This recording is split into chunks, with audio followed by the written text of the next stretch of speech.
Kami hari ini menyatakan kepada warga Gresik, masyarakat Gresik pada khususnya Indonesia pada umumnya, kami sedang menggagas universitas yang kelas dunia. Dan ini dibangun di area yang tidak terlalu dekat dengan kota, tapi tidak jauh dengan kawasan industri. Dan kita akan menyiapkan lahan kurang lebih 50 hektar untuk teknopark. Tagline-nya aja udah dahsyat ini. Kokoh, melesat, mendunia. Iya, Gus ya? Iya, memang. Ini apa di balik tagline ini? Kita ingin pertama ini menjadi universitas yang mapan. Iya, iya. Melesat itu artinya kita ingin semua prodi kita itu memang yang memiliki daya ungkit. Oke, Nah, daya ungkit. Di dunia kerja, di ilmu pengetahuan, di kompetensi, di daya saing, dia harus melesat gitu. Nah, dunia itu target akhir. Oh. Kita ingin ada di Indonesia kampus swasta yang memang mendunia, yang kira-kira ya skala dunia lah. Kita ingin gitu. Kita ingin ada di Gresik. Intinya pemirsa, ini adalah Silicon Valley-nya di Gresik. Nah, kalau di Amerika itu ada Silicon Valley.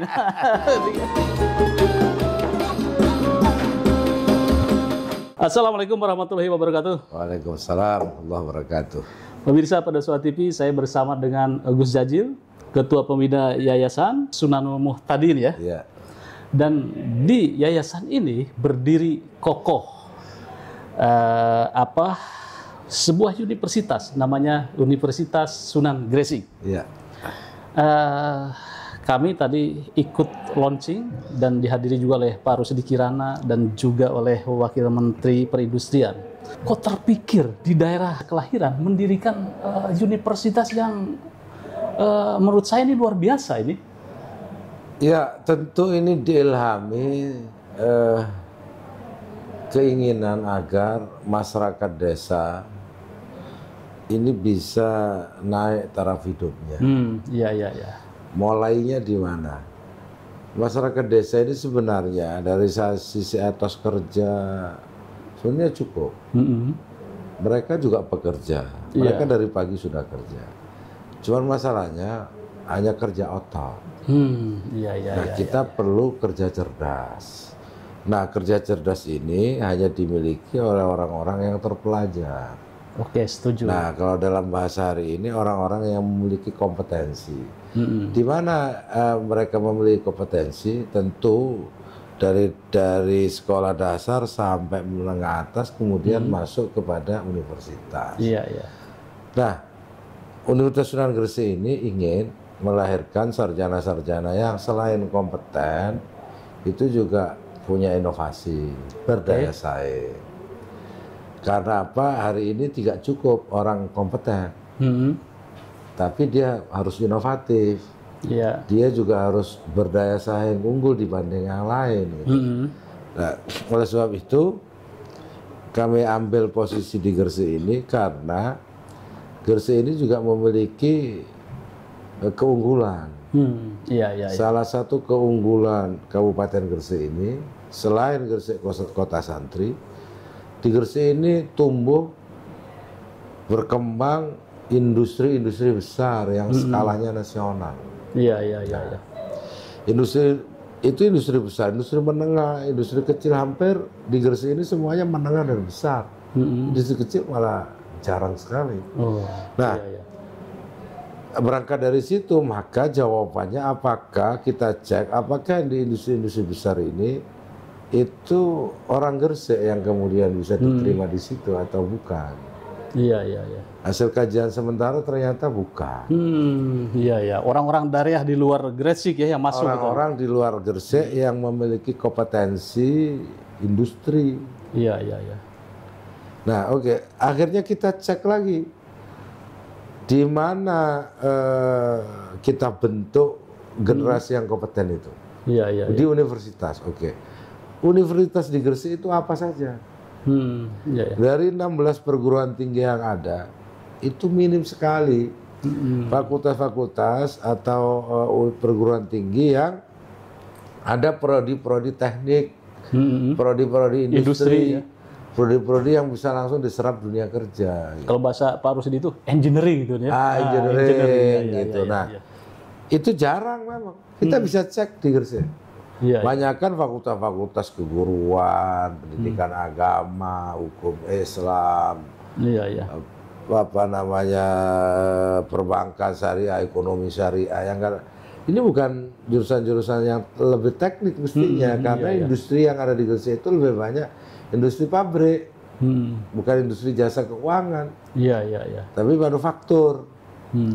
Nah, oleh sebab itu jurusan yang diperlukan itu teknik mesin, teknik industri, termasuk juga apa namanya kompetensi lain yang punya kaitan dengan industri, misalnya kimia, betul. begitu. Nah, Universitas Sunan Gresik ini ingin menawarkan kepada masyarakat Gresik secara khusus, masyarakat Indonesia secara umum, kita ingin menjadi universitas yang di situ lebih mengandalkan fakultas-fakultas teknik dibanding dengan fakultas-fakultas humaniora atau agama. Iya. Itu penting, tapi teknik menurut saya lebih penting. Ya, tadi Gus Jazil selalu bilang bahwa bikin teknopark itu kan ya di sini. Nah itu bagaimana infrastruktur kemudian SDM-nya? Apakah sudah sangat siap itu? Saya sudah mempelajari ya. Teknopark itu syarat pertamanya itu soal kawasan. Oke. Lokasi yang memenuhi syarat.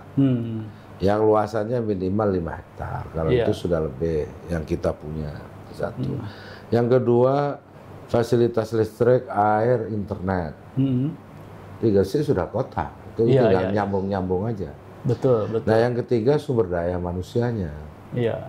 Nah, sumber daya manusianya ada karena apa? Pasti di setiap industri itu punya sumber daya manusia. Nah, kita minta kepada dunia usaha, pelaku usaha industri, untuk kemudian mengirimkan orang tenaga-tenaga terbaiknya yang ada di dalam ekosistem dia. Kemudian kita masukkan di dalam kawasan atau pusat teknologi itu. Itu yang kita sebut teknopark. Nah, karena ini basisnya berbasis masyarakat Gresik yang santri, kira-kira begitu. Jadi tetap dia menjadi engineer, dia menjadi ahli teknologi, dia ahli sains, tapi dia juga memiliki integritas yang bagus. Santri. Nah, kira-kira begitu. Nah, teknopark itu sangat memungkinkan karena jarak Sedayu ini hanya Sedayu, Bunga, Manyar, hanya kira 10 kilo. Ke pusat industri itu kan ke pusat kawasan industri yang itu sangat besar. Itu luas kawasannya saja 2.600 hektar.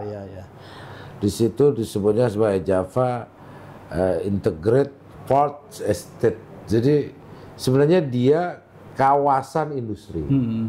Nah, yang kita mau buat itu teknopark. Jadi kawasan teknologi yang mengedepankan ini. Kalau itu kan produksi.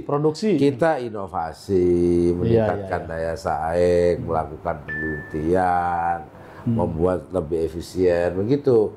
Nah, kita bisa berkolaborasi antara kawasan industri dengan kawasan pusat pengetahuan teknologi, kira-kira begitu. Ya, intinya pemirsa, ini adalah Silicon Valley-nya di Gresik. Nah, kalau di Amerika itu ada Silicon Valley. Nah, saya tadi terkesima itu ada Pak Rusdi Kirana itu dan mensupport itu, siap mensupport. Itu bagaimana ini kerjasama dengan Pak Rusdi Kirana? Ya, kalau Pak Rusdi Kirana jelas beliau sudah fokus pada industri penerbangan. Dan beliau punya bengkel pesawat yang menurut saya terbesar. Nah, yang punya irisan dengan industri penerbangan ini ya kita buka jurusannya. Ada di sini gitu ya. Ada prodinya, prodi perawatan pesawat terbang. Nanti setelah kita didik, ini juga hasil kerjasama dengan Poltek Kirana. Nanti laboratoriumnya juga kita menggunakan laboratorium Poltek Kirana. Untuk pendidikan ya. Setelah itu lulus maka diterima oleh perusahaan Lion Air. Nah, gitu. Langsung itu kan artinya Seorang kuliah, peserta didik kuliah langsung bisa bekerja. bekerja itu aja. Jadi link and match ini. Ini saya tadi juga sempat jalan-jalan itu kawasan Universitas Gresik itu luar biasa ini Gus. Tanahnya masih luas ke sana. Jadi untuk membuat teknopark segala itu sangat memungkinkan ini. Sangat.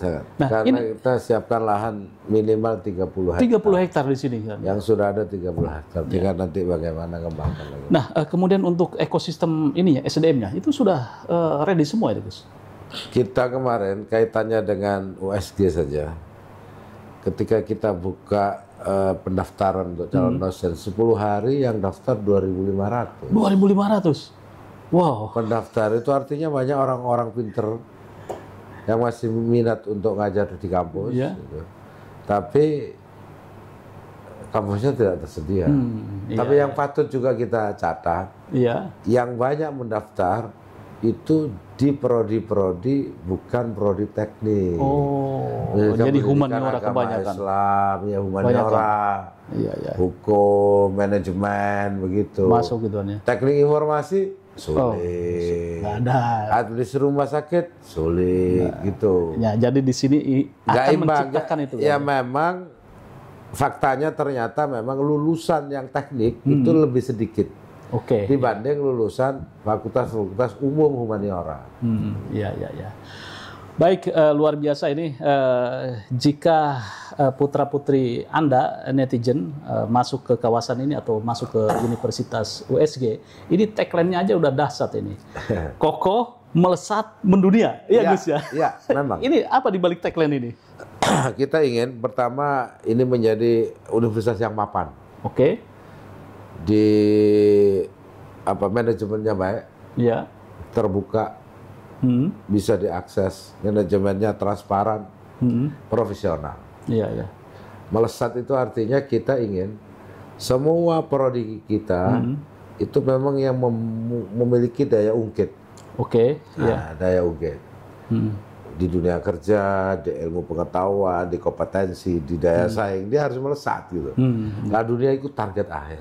Oh. Kita ingin ada di Indonesia kampus swasta yang memang mendunia, Ya. yang kira-kira ya skala dunia lah kita ingin gitu. Kita ingin ada di Gresik.